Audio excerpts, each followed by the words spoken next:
Bienvenue aux rencontres Victor Hugo Co. Bonjour à tous, bienvenue à cet événement littéraire un peu particulier. D'abord parce que le comédien Victor Duclos et moi-même allons l'animer en ligne en raison de la pandémie, évidemment. Ensuite parce que c'est une première. C'est la première des manifestations que les rencontres Victor Hugo Co comptent organiser tout au long de l'année. Ça sera autour d'un écrivain à chaque fois différent et en public cette fois, nous l'espérons. Puis il y aura le point d'orgue, sans doute mi-septembre, que sont les traditionnelles rencontres littéraires de 2 jours, chaque fois autour d'un thème. Et cette année, le thème sera la ville dans le roman dans les villes. Cela devait être le sujet des rencontres 2019 qui ont été annulées pour les raisons que vous savez. Enfin, le rendez-vous de ce jour est particulier parce que l'invité d'honneur n'est pas un romancier, mais un archipel, l'archipel de la Manche. C'est-à-dire Chausey, les îles anglo-normandes, toutes ces îles qui sont sous nos fenêtres ou presque et qui sont notre jardin. Ces îles sont visibles à l'œil nu pour certaines, tapies à l'horizon ou invisibles au large pour d'autres. Elles sont en tout cas toutes des territoires de romans, des territoires d'évasion, de rêve. Et quand la mer est trop mauvaise pour s'y rendre ou le temps trop froid, il nous reste la littérature. Eh bien, c'est ce qui nous réunit aujourd'hui. Pour parler de cet archipel, nous allons convoquer quelques écrivains, des écrivains qui ont écrit ou parfois vécu sur les îles de la Manche, Chausey, Guernesey, en passant par tout l'archipel anglo-normand et ses cailloux perdus, comme les Minquiers, les Écrehoux, Hermes, Gétou et quelques autres. Je vais présenter maintenant chacun de ces écrivains et son rapport aux îles. Victor lira un extrait correspondant. Nous évoquerons des auteurs classiques, mais aussi des contemporains. Il ne s'agira en rien d'une recensation exhaustive, mais d'un choix qui sera purement subjectif. Vous connaissez sans doute Guernesey, mais peut-être ne connaissez-vous pas Gétou. Gétou, c'est un petit îlot qui se trouve juste en face de Saint-Pierre-de-Guernesey, qui est près d'une autre île qui s'appelle Hermes, dont vous connaissez peut-être les grandes plages de sable blanc. Gétou, c'est un îlot qui est à peine plus grand que Granville, hein, et qui a été longtemps la propriété d'un écrivain écossais qui s'appelle Edward Montague Compton Mackenzie. Un type assez curieux qui est né en 1883, mort en 1972. Peu de ses livres ont été traduits en français. Et en fait, chez nous, il est surtout écrivain, connu comme étant l'auteur de Whisky à gogo, qui a donné lieu à un film assez célèbre. Compton Mackenzie, donc, a régné sur Gétou de 1920 à 1934 sur ce petit îlot, mais il n'y a habité vraiment qu'à partir de 1923. Donc, Compton Mackenzie, drôle de type, auteur d'une trentaine d'essais de romans, acteur parfois, militant de l'indépendance écossaise, homme de radio, agent des services secrets pendant la Première Guerre mondiale, et un type plutôt excentrique, comme tout Anglais bien né se doit de l'être. Un de ses romans s'appelle Ferigold. Il n'a jamais été traduit en français, hélas, mais il se passe en majeure partie sur Gétou, donc sur son île à lui. Le héros du roman ressemble beaucoup à Compton Mackenzie et il raconte, il y a quelques passages formidables où il raconte l'îlot, notamment quand il le découvre. Il dit « Toute la beauté du monde était réunie dans un petit espace. C'était comme si tout ce qu'il avait imaginé enfant derrière de hauts murs était devenu réel. Il découvre peu à peu l'esprit de Gétou, ses esprits, son charme. Il prend conscience de l'éternelle jeunesse qui est conférée à ceux qui en sont dignes par les îles. » Plutôt que de lire un extrait de ce livre, on va se tourner vers D.H. Lawrence. D.H. Lawrence, qui est l'auteur bien connu de L'amant de Lady Chatterley. D.H. Lawrence se trouve avoir été ami avec Compton Mackenzie, assez proche. Il est allé le voir sur son île de Gétou, plusieurs fois, je crois. Et Lawrence a écrit un livre, enfin plus exactement une longue nouvelle qui s'appelle L'homme qui aimait les îles. C'est paru en français en 2012 aux éditions de l'Arbre Vengeur. Lawrence est donc venu voir son ami sur Gétou et voici ce qu'il en écrit dans sa nouvelle.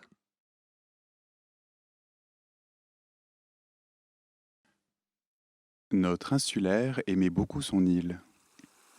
Au début du printemps, Les prunelliers couvraient les petits chemins et les petites clairières d'un manteau neigeux dont le blanc éclatait dans le calme celtique des plaques de rochers verts et gris, et les merles lançaient dans cette blancheur leur premier long cri triomphant.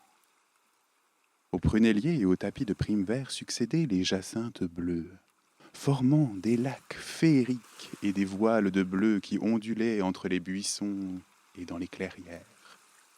Vous pouviez même surprendre de nombreux oiseaux dans leur nid sur cette île, tout à vous. Quelle merveille que ce monde fût si grand! Puis venait l'été, les coucous étaient fanés, les églantines parfumaient délicatement la brume. Dans une prairie fauchée, les digitales baissaient la tête. Dans une petite anse, le soleil réchauffait le granit clair sur lequel vous vous baigniez et vous trouviez l'ombre entre les rochers. Puis la brume marine arrivait furtivement et vous rentriez à travers les champs d'avoine mûrissantes tandis que la lumière éclatante de la mer disparaissait du ciel et que la corne de brume se mettait à hurler sur l'autre île. Et puis le brouillard marin s'en allait. L'automne était là. Et les gerbes d'avoine gisaient au sol. La grande lune, une île elle aussi, émergeait dorée de la mer, et comme elle montait dans le ciel, le monde marin devenait blanc. Et l'automne finissait avec la pluie. Arrivait l'hiver, les cieux obscurs, l'humidité et la pluie, mais rarement le froid. L'île, votre île, plongée dans l'obscurité, restait tapie à distance. Vous sentiez en bas, dans les creux humides et obscurs, son esprit rancunier pelotonné sur lui-même, comme un chien mouillé tapi dans l'ombre, ou un serpent à moitié éveillé. Puis, au cours de la nuit, quand le vent cessait de souffler en rafales et en bourrasques, comme en mer, vous aviez l'impression que votre île était un univers infini et vieux comme les ténèbres. Pas du tout une île, mais un monde obscur, infini, où toutes les âmes de toutes les nuits passées continuent à vivre et où l'infiniment loin était proche. De manière étrange, vous aviez quitté votre petite île dans l'espace pour vous élancer dans les grands royaumes sombres du temps, où toutes les âmes immortelles tourbillonnent en d'amples courses étranges.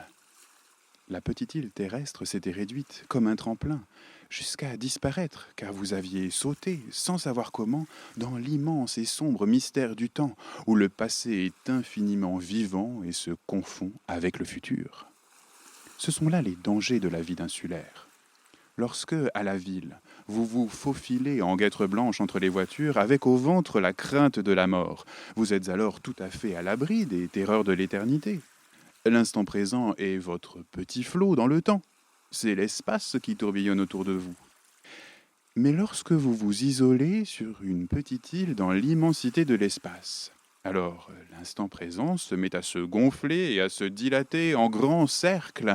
La terre ferme disparaît et votre âme sombre, nue et insaisissable se retrouve dans le monde dépourvu de temps, où les chariots des prétendus morts dévalent à toute allure les vieilles rues des siècles, et des âmes se pressent sur les trottoirs que dans l'instant nous appelons le temps jadis.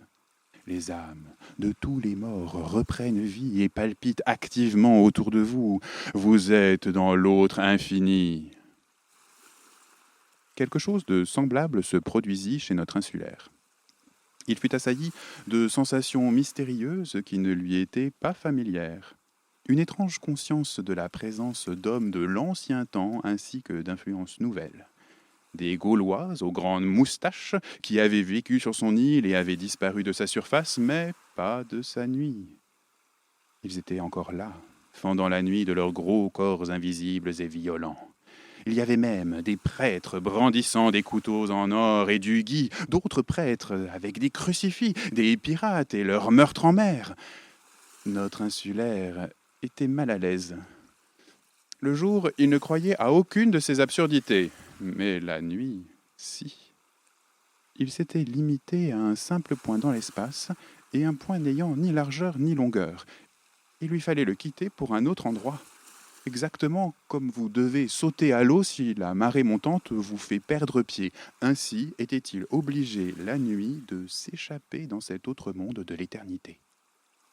Il avait l'étrange impression, lorsqu'il était allongé dans le noir, que le bosquet de prunelliers, qui paraissait déjà un peu inquiétant au royaume de l'espace et du jour, s'emplissait la nuit de cris d'hommes anciens d'une race invisible, rassemblés autour de la pierre de l'autel. Ce qui, le jour, était une ruine sous les charmes, devenait dans l'ineffable nuit le lieu d'incantation de prêtres ensanglantés portant des crucifix. Ce qui était une grotte ou une plage cachée entre de vulgaires rochers devenait dans le noir aveugle la bouche de pirates aux lèvres pourpres proférant des malédictions.